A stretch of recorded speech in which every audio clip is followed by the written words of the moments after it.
Welcome to today's episode of the Law of Self-Defense show. I am, of course, Attorney Andrew Branca for Law of Self-Defense. Thank you so very much. It's always greatly appreciated. And in today's show, we are going to continue with our reading of The Art of Cross-Examination by Francis Wellman. Francis Wellman was a New York City attorney at the turn of the century, not the most recent turn of the century, but the prior turn of the century. This book was originally written in 1903. It was updated through several different editions with new content added over the next few decades. The book I have in my hands right now was physically printed in 1948. Still quite an aged book. Fortunately, cross-examination doesn't change all that much over time because really it's a reflection of human nature, human character. I will say the language in the book, because the book was effectively written 120 or so years ago, a little bit stilted by modern standards, makes it a little awkward to read as an audiobook, but I'm doing my very, very best. So today we're going to continue with Chapter 9 of The Art of Cross-Examination, the chapter entitled Cross-Examination to Probabilities, Personality of the Examiner, etc. Before we dive in, however, a quick word from our sponsor. If you've ever wondered what it would be like to have a lawyer-like understanding of the many high-profile trials and legal issues we cover, well, I've got exciting news. Our very own American law courses offer a wide variety of law school-level courses, including the foundational courses all lawyers take in their first year of law school at a fraction of the cost and time of law school and without the toxic political environment that so pervades law schools today. At American Law Courses, we simply teach traditional American law in the traditional American way to help Americans become the best informed, most capable citizens they can be. We have a broad curriculum of courses, including criminal law, criminal procedure, evidence, property, constitutional law, and more. All courses are taught on a semester basis, roughly one live-streamed class a week for 14 weeks with an optional final exam for certification at the end. Every class is taught by a genuine legal expert in the respective subject, and because the classes are live streamed, there's plenty of opportunity for real-time interaction and Q&A with the professor. If you can't make a particular class for some reason, no worries. Every class is also made available as a recorded playback, and you have access to that recording for a full year. We've technically just ended the pre-registration period for the spring 2023 semester, which starts the second week of January. But for those of you accessing these readings of The Art of Cross-Examination, we've decided to extend that period for a few more days. This matters because during pre-registration, you can save 50% on any and all American law courses. That's a savings of over $1,000 a course. So if you'd like to learn more, now would be the time to do so. Learn more about our American law courses, access the syllabus for each course, view interviews with our professors, and much more by simply pointing your browser to AmericanLawCourses.com today. And we're back to continue our reading of The Art of Cross-Examination with Chapter 9, Cross-Examination to Probabilities, Personality of the Examiner, etc. In delivering one of his celebrated judgments, Lord Mansfield said, quote, "As mathematical and absolute certainty is seldom to be attained in human affairs, reason and public utility require that judges and all mankind, in forming their opinion of the truth of facts, should be regulated by the superior number of probabilities on the one side or the other." Close quote. Theoretically, the goal we all strive for in litigation is the probable truth. It is therefore in this effort to develop the probabilities in any given case that a trial lawyer is called upon for the exercise of the most active imagination and profound knowledge of men and things. It requires but little experience in court to arrive at the conclusion that the great majority of cases are composed of a few principal facts surrounded by a host of minor ones, and that the strength of either side of a case depends not so much upon the direct testimony relating to those principal facts alone, but as one writer very tersely puts it, quote, upon the support given them by the probabilities created by establishing and developing the relation of the minor facts in the case, close quote. One of the latest causes of any importance tried in our New York courts this year afforded an excellent illustration of the relative importance of the main facts in a case to the multitudinous little things which surrounded any given issue, and which, when carefully gathered together and skillfully grouped, create the probabilities of a case. The suit was upon an oral agreement for the purchase and sale of a large block of mining stock, with an alleged guarantee against loss. The plaintiff and defendant were both gentlemen, holding prominent positions in the business world, and of unquestioned integrity and veracity.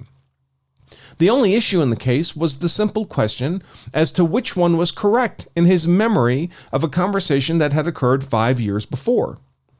The plaintiff swore there was an agreement by the defendant to repurchase the stock from him at the price paid at plaintiff's option. The defendant swore no such conversation ever took place. Where was the truth? The direct yea and nay of this proposition occupied about 5 minutes of the court's time. The surrounding circumstances, the countless straws pointing to the probabilities on the one side or the other, occupied 3 full days, and no time was wasted. In almost every trial, there are circumstances which at first may appear light, valueless, even disconnected, but which, if skillfully handled, become united together, and at last form wedges which drive conviction into the mind. This is obviously the business of the cross-examiner, although it is true that the examination of one's own witnesses, as well, often plays an important part in the development of probabilities. All men stamp as probable or improbable that which they themselves would or would not have said or done under similar circumstances.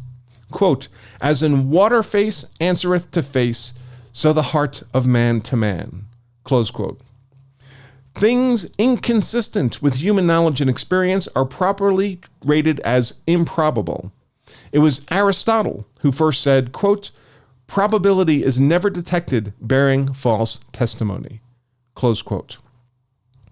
Apart from experience in human affairs and the resultant knowledge of men, it is industry and diligent preparation for the trial which will enable an advocate to handle the circumstances surrounding the main facts in a case with the greatest effect upon a judge or jury.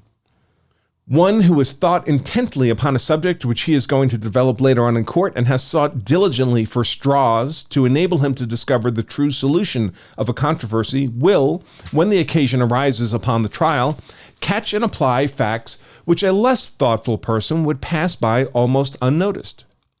Careful study of his case before he comes into court will usually open to an advocate avenues for successful cross-examination to the probabilities of a story, which will turn out to be his main arguments for a successful verdict in his favor. Quote, it is acute knowledge of human nature, thorough preliminary survey of the question and of the interests involved, and keen imagination which enable the questioner to see all the possibilities of a case. It is a cautious, good judgment that prevents him from assuming that to be true which he only imagines may be true, and professional self-restraint that enables him to pass by all opportunities which may give a witness a chance for successful fencing. Close quote. In the search for the probable, it is often wise to use questions that serve for little more than a suggestion of the desired point. Sir James Scarlett used to allow the jurors and even the judges to discover for themselves the best parts of his case. It flattered their vanity. Scarlett went upon the theory, he tells us in the fragments of his autobiography, which were written before his death, that whatever strikes the mind of a juror as the result of his own observation and discovery makes always the strongest impression upon him, and the juror holds onto his own discovery with the greatest tenacity and often, possibly, to the exclusion of every other fact in the case.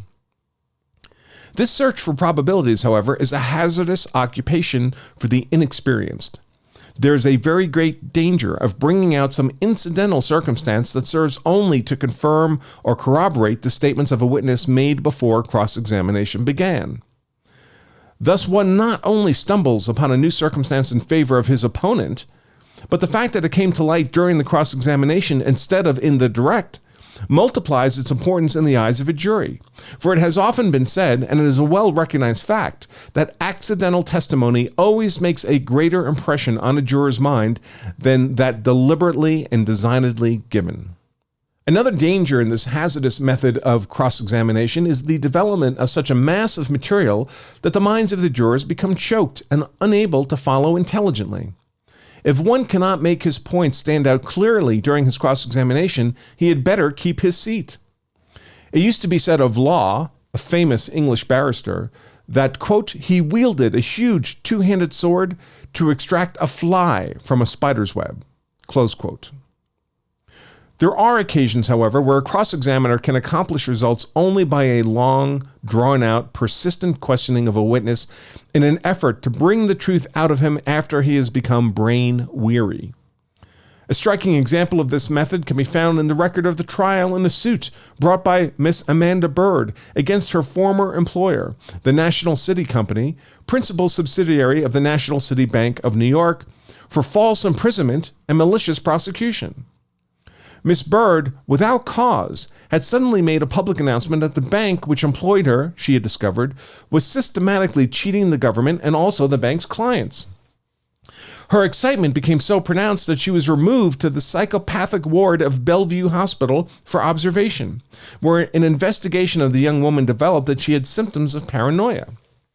She was, however, a woman of very engaging personality and rather unusual intelligence, so that after an incarceration for a short period, the authorities voluntarily discharged her. She then took a trip to Washington in a Pullman train, visited the Senate office building, and there made similar charges against the bank. Her career from that time on was a succession of incarcerations, but she always succeeded in persuading the authorities she was perfectly sane, and each time secured her discharge. Finally, she started her suit for $500,000 against the bank. The case came on for trial in the New York Supreme Court. The burden obviously was upon the defendant to prove that her mental condition was that of a paranoiac with the usual delusions of persecution. Otherwise, her incarceration would have been held to have been unjustified. Her story on direct examination was succinct, straightforward, and very impressive. Mr. Howard C. Smith conducted the cross-examination and was confronted with the task of convincing a lay jury that she was mentally unbalanced. For 2.5 days, he labored with her, trying to get her to exhibit some real symptoms of her delusions of persecution by the bank, particularly after leaving Bellevue Hospital. She exhibited intimate knowledge of the symptoms of paranoia patients and was therefore constantly on her guard, frequently interrupting the questions by exclaiming, quote, "Now, Mr. Smith, are you trying to make me out a paranoiac?" Close quote. The long, drawn-out cross-examination was with the hope of making her so mentally weary that she might exhibit her true state of mind as regards her imagined persecutors. Near the end of the 2.5 days, it seemed to be a question with the cross-examiner whether his mind could hold out as long as hers. His oft-reiterated question was, quote, "Now, Miss Bird, will you please tell us the truth about your trip on the Pullman train to Washington?" Close quote. The witness stood her ground hour after hour, until finally the cross-examiner asked her, quote, "For the last time, why don't you tell us the truth about this trip?" Close quote. When, with a sudden flash in her eyes, she exclaimed, quote, "Do you really mean, Mr. Smith, that you are not trying to provoke me, a paranoiac?" Close quote. This elicited the reply, quote, "I'm not trying to prove anything. I want the whole truth about that train trip. I have asked it of you over and over again, and you have not yet told us." Close quote. The patiently awaited climax had been reached. The whole attitude of the witness changed as she replied, quote, "Well, at last I believe you, Mr. Smith. This is what happened. I sat in the Pullman car, and on the opposite side of the aisle, I noticed a representative of the National City Bank.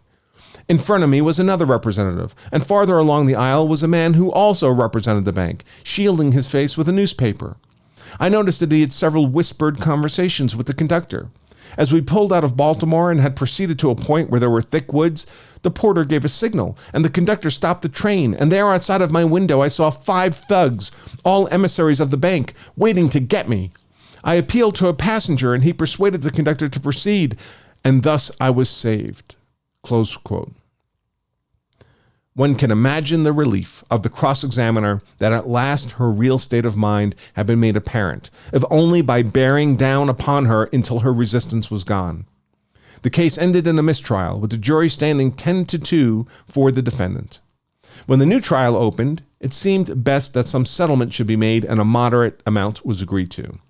Thereupon the judge, thinking to close the incident permanently in the mind of the plaintiff, called her to the bench and tried to persuade her to forget the whole matter and not allow her mind to dwell upon the subject any longer. In a flash, she exclaimed to the judge, quote, "So you too have joined the band of persecutors." Close quote. Anyone having ordinary contact with Miss Bird would have said that she was perfectly sane. It was only the persistent cross-examination urging her to disclose her hallucinations that finally broke her down and disclosed the weak spot in her mentality. This cross-examination would have been absolutely ineffectual if it had not been persisted in to the length that it was. In fact, the jurors, after the trial was over, admitted that their impression during the first few days of the examination was that she was a very much abused young woman, and that if the interrogation had stopped before she broke down, there would have been a very substantial verdict. At the end of a long but unsuccessful cross-examination of an opposing party of the kind we have been discussing, an inexperienced trial lawyer once remarked rather testily, quote, "Well, Mr. Whittemore, you have contrived to manage your case pretty well," close quote.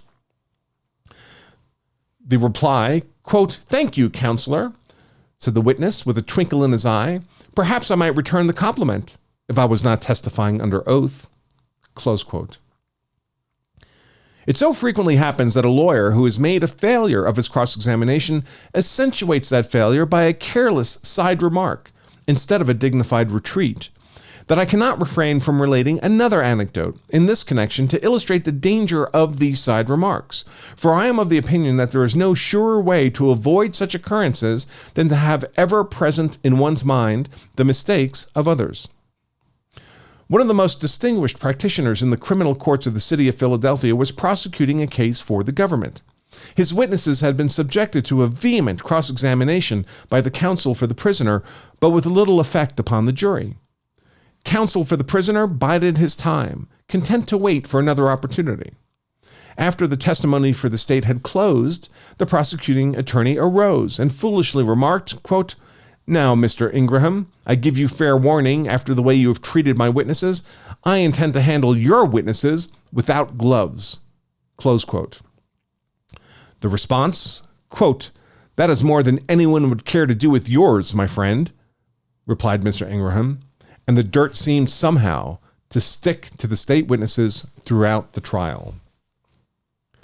An excellent example of effective cross-examination to the circumstances surrounding the main question in the case is found in Bigelow's Bench and Bar. The issue was the forgery of a will. The proponent was a man of high respectability and good social standing who had an indirect interest to a large amount if the will, as offered, were allowed to be probated. Samuel Warren, the author of 10,000 a Year, conducted the cross-examination. Warren, placing his thumb over the seal and holding up the will. "I understand you say that you saw the testator sign this instrument." The witness, "I did." Warren, "And did you sign it at his request as subscribing witness?" The witness, "I did." Warren, "Was it sealed with red or black wax?" Witness, "With red wax." Warren, "Did you see him seal it with red wax?" Witness, "I did." Warren, "Where was the testator when he signed and sealed this will?" Witness, "In this bed." Warren, "Pray, how long a piece of red wax did he use?" Witness, "About 3 inches long." Warren, "And who gave the testator this piece of wax?" Witness, "I did." Warren, "Where did you get it?" Witness, "From the drawer of his desk." Warren, "How did he melt that piece of wax?" Witness, "With a candle." Warren, "Where did the candle come from?" Witness, "I got it out of a cupboard in the room." Warren, "How long should you say the candle was?" Witness, perhaps 4 or 5 inches long. Warren, do you remember who lit the candle? Witness, I lit it. Warren, what did you light it with? Witness, why, with a match. Warren, where did you get the match? Witness, on the mantel shelf in the room. Here, Mr. Warren paused, and fixing his eye upon the witness, he again held up the will, his thumb still resting upon the seal, and said in a solemn, measured tone, Warren, now, sir, upon your solemn oath, you saw the testator sign this will. He signed it in his bed. At his request, you signed it as a subscribing witness. You saw him seal it. It was with red wax he sealed it, a piece of wax about 3 inches long. He lit the wax with a piece of candle, which you procured from a cupboard. You lit the candle with a match, which you found on a mantel shelf. Witness, I did. Warren, once more, sir, upon your solemn oath, you did? Witness, I did. Warren, my lord, you will observe this will is sealed with a wafer. So the whole point of the wafer, folks, is in those days you could seal a will with either a bit of wax that you would press a seal into. We've all seen that in movies and TV. Or with a paper wafer, adhesive wafer in place of the wax. Obviously, given that this will was sealed with the wafer, the whole testimony about the wax was nonsense. In Irish wit and humor, there is given an illustration of the dexterity of Daniel O'Connell in bringing about his city's acquittal by a very simple ruse of cross-examination. O'Connell was employed in defending a prisoner who was tried for a murder committed in the vicinity of Cork. The principal witness swore strongly against the prisoner. One corroborative circumstance was that the prisoner's hat was found near the place where the murder was committed. The witness swore positively that the hat produced was the one found, and that it belonged to the prisoner, whose first name was James.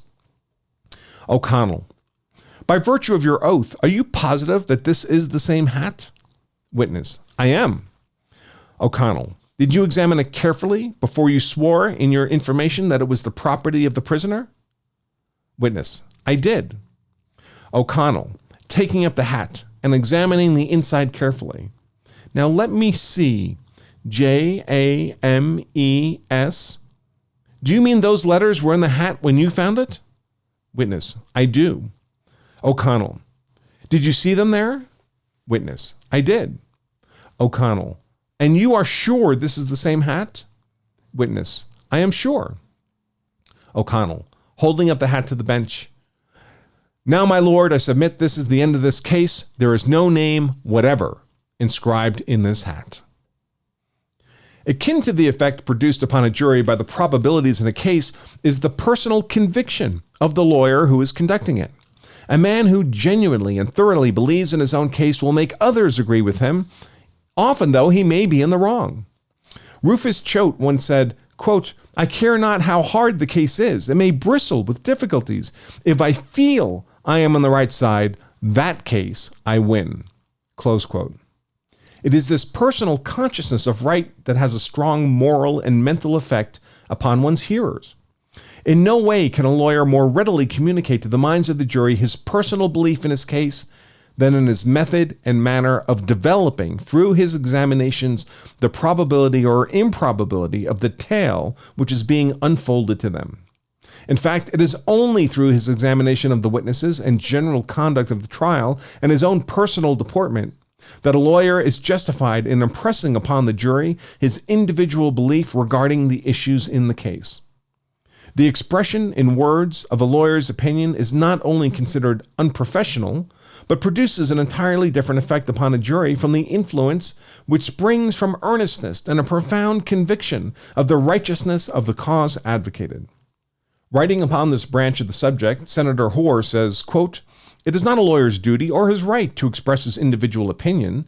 On him, the responsibility of the decision does not rest. He not only has no right to accompany the statement of his argument with any assertion as to his individual belief, but I think the most experienced observers will agree that such expressions, if habitual, tend to diminish and not to increase the just influence of the lawyer. There never was a weightier advocate before New England juries than Daniel Webster, yet it is on record that he always carefully abstained from any positiveness of assertion. He introduced his weightiest arguments with such phrases as, "It will be for the jury to consider," "It may perhaps be worth thinking of, gentlemen," or some equivalent phrase by which he kept scrupulously off the ground which belonged to the tribunal he was addressing. Close quote. However, an advocate is justified in arousing in the minds of a jury all the enthusiasm which he feels about the case himself. If he feels he is in the right, he can show it in 100 different ways which cannot fail to have their effect upon his hearers. It was Gladstone's profound seriousness that most impressed itself upon everything that he said. He always made the impression upon his hearers that the matter he was discussing was that upon which the foundations of heaven and earth rested. Rufus Choate's heart was always in the courthouse. Quote, "No gambler ever hankered for the feverish delight of the gaming table as Choate did for the absorbing game, half chance, half skill, where 12 human dice must all turn up together one way, or there is no victory. It was a curious sight to see on a jury 12 hard-headed and intelligent countrymen, farmers, town officers, trustees, men chosen by their neighbors to transact their important affairs. After an argument by some clear-headed lawyer for the defense about some apparently not very doubtful transaction, who had brought them all to his way of thinking and had warned them against the wiles of the charmer, when Choate rose to reply for the plaintiff, to see their looks of confidence and disdain, 'You needn't try your wiles upon me,' the shoulder turned a little against the speaker, the averted eye, and then the change. First, the changed posture of the body, the slight opening of the mouth, then the look, first of curiosity and then of doubt, then of respect, the surrender of the eye to the eye of the great advocate, then the spell, the charm, the great enchantment, till at last jury and audience were all swept away and followed the conqueror captive in his triumphal march." Close quote. Sir James Scarlett, England's greatest verdict getter, always had an appearance of confidence in himself and his cause, which begot a feeling of confidence in all who listened to him. He used to, quote, "wind himself into a case like a great serpent," close quote. He always had about him, quote, "a happy mixture of sparkling intelligence and good nature, which told amazingly with juries," close quote. A writer in the Britannia gives the following graphic description of Scarlett's appearance in court. Quote, "A spectator unacquainted with the courts might have supposed that anybody rather than the portly, full-faced, florid man who was taking his ease on the comfortable cushions of the front row was the counsel engaged in the cause. Or if he saw him rise and cross-examine a witness, he would be apt to think him certainly too indolent to attend properly to his business, so cool, indifferent, and apparently unconcerned was the way in which the facts which his questions elicited were left to their fate, as though it were of no consequence whether they were attended to or not. 10 to 1 with him that the plaintiff's counsel would get the verdict. So clear seemed the case and so slight the opposition. But in the course of time, the defendant's turn would come. And then the large-headed, ruddy-faced, easygoing advocate would rise slowly from his seat, not quite upright, but resting on his left hand placed upon the bar and turning sideways to the jury to commence the defense of his client. Still the same unpretending, nonchalant air was continued. It almost seemed too great an exertion to speak.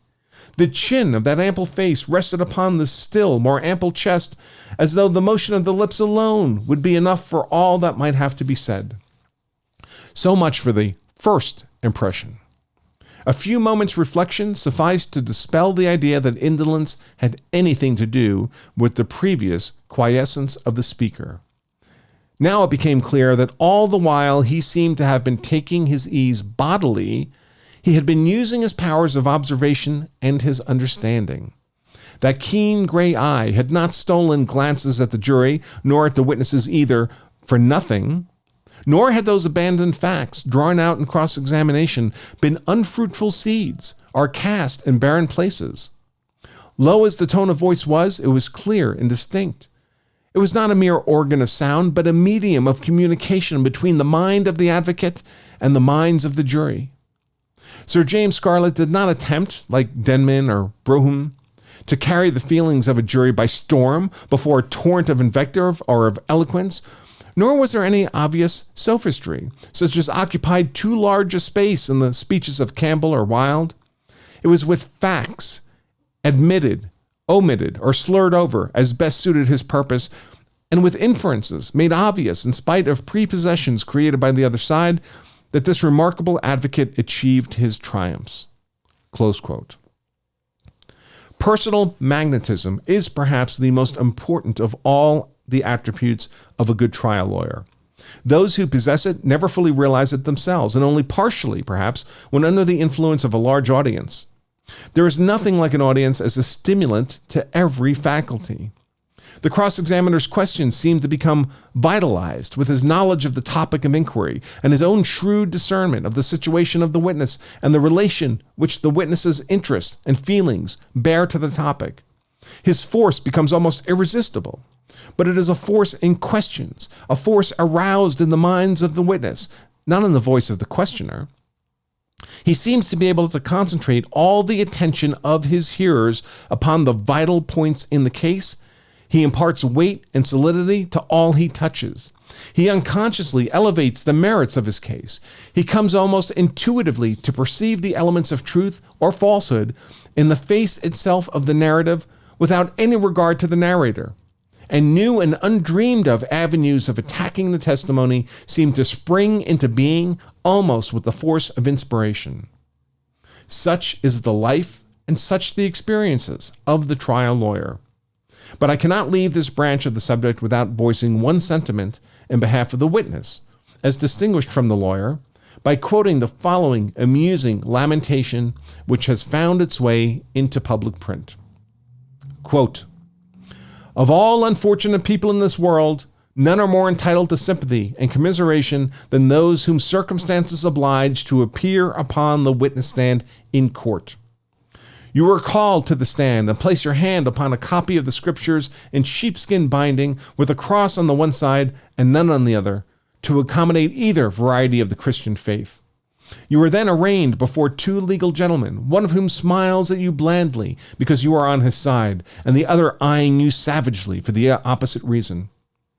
The gentleman who smiles proceeds to pump you of all you know, and having squeezed all he wants out of you, hands you over to the other, who proceeds to show you that you are entirely mistaken in all your supposition, that you never saw anything you have sworn to, that you never saw the defendant in your life, in short, that you have committed direct perjury. He wants to know if you have ever been in state prison, and takes your denial with the air of a man who thinks you ought to have been there, asking all the questions over again in different ways, and tells you with an awe-inspiring severity to be very careful what you say. He wants to know if he understands you to say so-and-so, and also wants to know whether you mean something else. Having bullied and scared you out of your wits and convicted you in the eyes of the jury of prevarication, he lets you go. By and by, everybody you have fallen out with is put on the stand to swear that you are the biggest scoundrel they ever knew and not to be believed under oath. Then the opposing counsel, in summing up, paints your moral photograph to the jury as a character fit to be handed down to time as a typification of infamy, as a man who has conspired against innocence and virtue and stands convicted of the attempt. The judge in his charge tells the jury, if they believe your testimony, etc., indicating that there is even a judicial doubt about your veracity, and you go home to your wife and family, neighbors and acquaintances, a suspected man, all because of your accidental presence in an unfortunate occasion. And that, folks, is the end of Chapter 9 of The Art of Cross-Examination, entitled Cross-Examination to Probabilities. In the next Law of Self-Defense show, we'll continue with Chapter 10 of The Art of Cross-Examination, entitled Cross-Examination to Credit and Its Abuses. And I certainly hope you'll all join me there. Until then, however, I say adieu. As always, I remain Attorney Andrew Branca for Law of Self-Defense. Stay safe. If you've ever wondered what it would be like to have a lawyer-like understanding of the many high-profile trials and legal issues we cover, well, I've got exciting news. Our very own American law courses offer a wide variety of law school-level courses, including the foundational courses all lawyers take in their first year of law school at a fraction of the cost and time of law school and without the toxic political environment that so pervades law schools today. At American Law Courses, we simply teach traditional American law in the traditional American way to help Americans become the best informed, most capable citizens they can be. We have a broad curriculum of courses, including criminal law, criminal procedure, evidence, property, constitutional law, and more. All courses are taught on a semester basis, roughly one live-streamed class a week for 14 weeks with an optional final exam for certification at the end. Every class is taught by a genuine legal expert in the respective subject, and because the classes are live streamed, there's plenty of opportunity for real-time interaction and Q&A with the professor. If you can't make a particular class for some reason, no worries. Every class is also made available as a recorded playback, and you have access to that recording for a full year.